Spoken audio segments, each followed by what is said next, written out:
고령자 정의를 70세로 상향하면 산재 사망 증가 우려. 일본 뉴스. 몇 살 이상부터 고령자라고 하는지는 시대와 지역에 따라 다르지만 WHO에서는 65세 이상을 고령자라고 합니다.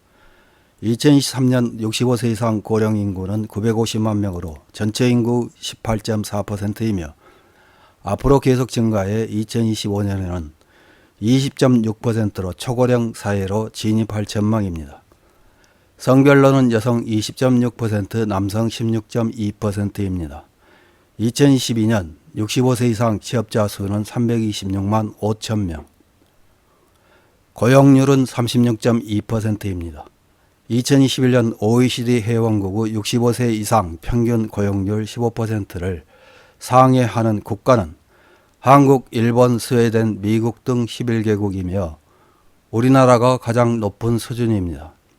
일본의 2023년 65세 이상 고령 인구는 3,623만 명으로 전체 인구 29.1%를 차지해 이미 초고령 사회입니다. 성별은 남성 1,572만 명, 여성 2,051만 명으로 여성이 남성보다 479만 명 더 많습니다. 2022년 65세 이상 취업자 수는 912만 명이며 고용률은 25.2%입니다. 초고령 사회인 일본에서 일손 부족과 연금 문제를 동시에 해결할 묘안이 나온 모양입니다. 경제단체에서 현행 65세 이상인 고령자의 정의를 70세 이상으로 상향하자는 제언을 하자 기다렸다는 듯이 화답하는 기시다의 언급과 관련된 일본 언론의 기사 하나를 요약해서 확인해 보겠습니다. 6월 6일 여성 자신이라는 매체에 실린 기시다 수상 고령자의 정의 70세 상향으로 연금 1,300만 엔 줄어 산재사 증가 우려도 라는 제목의 기사입니다. 현재 65세 이상인 고령자의 정의 이를 5세 상향하자는 제언이 화제가 되고 있다. 이것이 초래하는 것은 연금의 대폭적인 감액과 고령자의 산재 속출이다. 지난 5월 경제재정자문회의에서 고령자의 건강수명도 늘어나는 가운데 고령자의 정의를 5세 상향해야 한다는 터무니없는 제언이 나왔다. 이런 제언에 대해 기시다 총리는 누구나 활약할 수 있는 사회를 실현해야 한다고 발언, 경제재정 운영과 개혁 기본 방침에 포함시킬 생각을 나타냈다고 한다. 배경에는 연금 수급 개시 연령 상향이나 사회보험료 납부 기간을 연장하고 싶은 것 등의 생각이 있을 것입니다. 라고 추측하는 것은 사회보장에 정통한 카고시마 대학 이토 슈헤이 교수. 만일 고령자의 정의가 상향되고 연금 수급 개시 연령도 70세로 될 경우 평생 수급할 수 있는 연금은 크게 줄어든다. 5년간 수급 기간이 줄어들면 부부 세대에서는 약 1,300만 엔, 독신 세대에서는 약 700만 엔의 받을 수 있었던 연금을 받을 수 없게 되는 것이다. 이토 교수는 그렇게 되면 65세를 넘어서도 일할 수밖에 없는 고령자가 점점 늘어날 것입니다. 라고 말한다. 지금까지도 정부는 연금 수급 개시 연령의 연기와 함께 고령자의 고용 확대를 진행해 왔다. 실제로 지난 10년간 고령자의 취업률은 상승했다. 65세 이상 고령자 취업자 수는 19년 연속 증가해 2022년에는 역대 최다인 912만 명에 이르렀다. 고령자의 취업률 증가와 함께 고령자의 산재사도 증가하고 있습니다.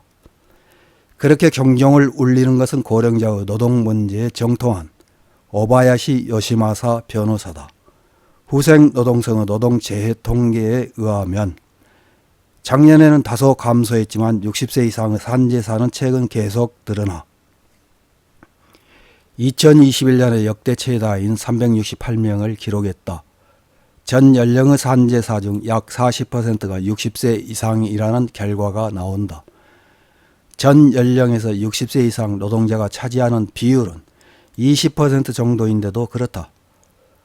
앞으로 연금 수급 개시 연령이 65세에서 70세로 상향되면 더욱 고령자의 산재사가 늘어날 것으로 우려됩니다. 라고 오바야시 변호사가 말한다. 산재에 대한 적절한 대책을 취하지 않으면 2030년 60세 이상의 산재사는 약 700명이 예상된다. 고령자의 산재사 중 연금만으로는 불안해서 심야 주유소에서 일하던 73세의 남성이 연속근무로 컨디션이 나빠서 오늘은 쉬고 싶다고 스마트폰으로 근무처에 메시지를 송신하려던 참에 심근경색으로 사망했다는 이런 비참한 사례가 있었습니다. 이 남성은 지병이나 나이를 고려해 노동시간은 주 30시간 미만 등으로 근무계약을 맺었지만 계약은 지켜지지 않았다고 한다. 이런 케이스는 적지 않다. 즉 보고된 고령자의 산재 사망자 수는 빙산의 일각일 가능성이 있다는 것이다. 노동법 전문인 구마모토 대학 코냐 히로아키 교수도 고령자의 고용 환경은 블랙 그 자체라면서 각 도도부 현에는 고령자의 고용 안정에 관한 법률에 따라 실버 인재센터가 설치되어 있지만 고령자의 고용 안정으로는 이어지지 않고 있습니다.